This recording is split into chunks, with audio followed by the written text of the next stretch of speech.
Cara, interessante que o Quay, a gente já gostava dele antes do filme sair, né? Acho que muito por conta do design, cara. O design dele era uma evolução do deck, só que ao mesmo tempo dava pra ver que ele era mais novo do que o próprio Jor. E no filme a gente descobre que ele protege o deck desde sempre, por isso que o deck não foi executado já quando nasceu, todo fraquinho ali. E ele protegeu o deck até o final, cara. Ele realmente deu a vida pelo irmão. Mas eu fico pensando, porque será que tem alguma coisa a mais que faz a gente gostar tanto dele? Tirando a questão do design, do amor dele pelo irmão. Você já comentou comigo que acha que ele lembra bastante o Celtic, né? Do AVP, pela imponência, assim, fisicamente, assim. Mas eu reparei que, de modo geral, a fanbase não fala tanto dele, cara. Todo mundo vai mais falando do deck mesmo. Eu não vi muito amor, assim, por parte das outras pessoas pro Quay, não. Não tô falando que vi ódio também, não vi ninguém desgostar também, mas eu não vejo, na verdade, não vejo ninguém falando nada sobre ele. Então, eu acho que o Quay, assim, pra mim, pelo menos, eu acho que pra você foi o mesmo processo. A gente bateu o olho no bicho e falou: o design é foda. Só que quando eu vi os trailers, tem aquela cena que mostra o Quay pulando da pedra, tentando acertar o deck com a espada. Eu achei que o Quay seria um pau no cu, ou então que ia ser bucha, morrer lá no começo, ou sei lá. Não imaginei que ele fosse ser um personagem foda, só que no filme ele é um personagem foda. Aí deixa ele mais memorável ainda, sabe? Não foi só o design que pegou, pelo menos pra mim. Foi no começo o design somando com no filme o bicho entrega, cara. E ele, igual a gente foi, tem essa relação com o irmão de respeito, né? Vamos colocar a palavra amor, mas de respeito. Mas assim, na hora do treinamento lá, eles não estavam medindo. Ele não tava batendo com dó, não, cara. Ele tava batendo pra valer. Então, acho que o Quay e o Deck mostram muito essa relação de respeito, mas diferente do que a gente tem com o Mano. Né? Tipo, irmandagem entre irmão. Caralho, você entendeu? Irmandagem entre humanos, mas uma irmandagem entre os predadores. Agora, por que que a galera não tá falando tanto? Eu realmente não sei, cara. Eu acho que é porque não tem muito o que falar, sabe? Pelo menos não por enquanto. Porque o debate mesmo acaba sendo em cima do deck, que ele carrega o filme todo. O que a gente vê ele fazendo coisa no começo, mas as pessoas não estão conversando muito sobre quem era ele antes do filme, sabe? Na minha cabeça, ele era um cara tipo Jungle Hunter, assim, talvez até mais. Que ia de planeta em planeta, caçava e tal. A parede de troféu dele, cara, é invejável. A parede de troféu dele é nível tribo perdida. Só que a tribo perdida era uma tribo. Ele tava lá sozinho, sabe, fazendo aquelas caçadas. Então, o bicho era foda demais, cara. Eu arriscaria dizer que o Quay é meu predador favorito do filme. Questão, tipo, de figura. Boneco. Sabe, boneco pra ter na estante. Quay. Quay foi incrível. Quay, pra mim, ele parece o Celtic por conta disso. Que o Celtic, ele aparece no filme, ele tem aquela luta com o Grid e tal, mas ele morre rápido, sabe? Só que, pra mim, é o predador mais memorável daquele filme lá, porque ele entrega. Morreu, mas entrega. O Quay morreu nos primeiros 10 minutos de filme, mas, porra, você sente o peso do que ele fez, as ações dele, o filme inteiro.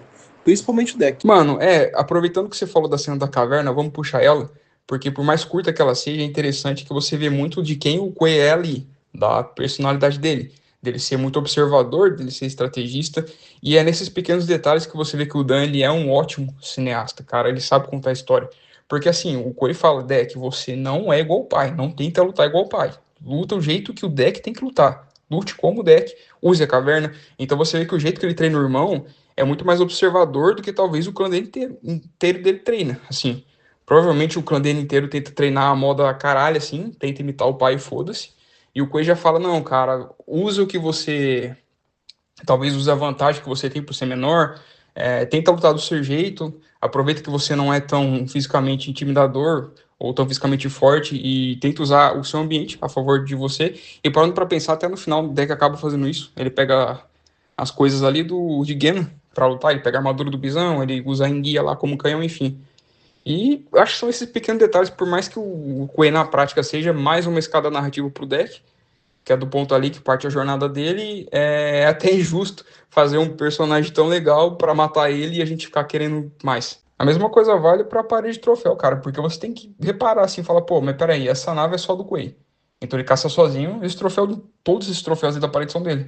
Aí se você é fã de Predador, você já consome a franquia, você fala, putz, isso é impressionante, tudo isso ser dele. Porque ele caça sozinho, não é o tanto de troféu de um clã inteiro.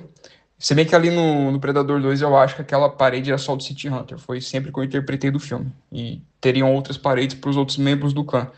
Mas de qualquer forma, cara, ainda é impressionante, porque o Quay aparenta ser um predador jovem, né? Tanto que ele ainda não tá calvo completo. E aí você parando para pensar no universo alternativo aí, um Arif de predador em que o Quay tivesse derrotado o Jor no começo. E, mano, eu ainda acho que no X1 Franco, coloca uma espada na mão de cada um, tire visibilidade, eu acho que o Quay poderia ter levado, cara. Ou se ele não levasse, no máximo ia dar um X1 muito arriscado ali. No máximo não, no mínimo, né? No mínimo ia dar uma luta muito acirrada assim, aí o Jor ganha pro deck ter a vingança dele. Mas enfim, mas vamos supor que chega no momento em que quem vira o líder do clã é o próprio Quay, cara, ia ser muito bom. Né? Até o deck percebendo mais pro final do filme, ele chama o Quay de lobo, porque ele vê que o Quay protegia muito bem ele, então nada impediria de que o Quay cuidasse muito bem do clã inteiro de modo geral, não só do deck. Cara, seria um Arif muito bacana ver como o Quay se sairia assim, caso ele tivesse sobrevivido. E para encerrar, eu diria que o Quay vai entrar pro hall dos predadores mais memoráveis que teve na franquia. Apesar de não ter uma participação grande, né, ele foi legal pra caramba. Então, vamos ver aí boneco, vamos ver quem sabe, né? Eu tava até pensando nisso, na torcida de que um dia saia algum quadrinho mostrando as caçadas do Quay, como que ele era. Eu gostaria de imaginar como é que seria o Quay caçando humanos. Tipo, um filme do Predador com o Quay, tipo, passando a vassoura na Terra, sabe? Seria legal ver isso. Inclusive, pensando aqui agora, eu não consigo imaginar Quay perdendo para nenhum humano, porque ele é muito porradeiro, cara. Qualquer pessoa que viesse para cima dele, sabe? Assim, nenhum predador perde para humano na porrada, né? Já começa aí, a gente sabe que o predador sempre perde por roteiro. Mas eu não consigo imaginar o Quay caindo nas armadilhas que os outros predadores caíram para poder perder, sabe? Me parece que ele é mais inteligente, que ele é mais esperto do que isso, e que ele não daria a chance da presa escapar, sabe? Como os outros predadores geralmente fazem, por questão de ego, eles ficam cozinhando a presa deles ali o máximo possível para poder aproveitar a caça. Me parece que o Quay é o tipo de cara que derruba na primeira se ele puder, não vai dar uma segunda chance. Agora, caçadores, queremos saber de vocês. Comentem aí a opinião de vocês sobre esse assunto, sobre o Quay. Um grande abraço, encerramos o vídeo por aqui e até o próximo. Falou!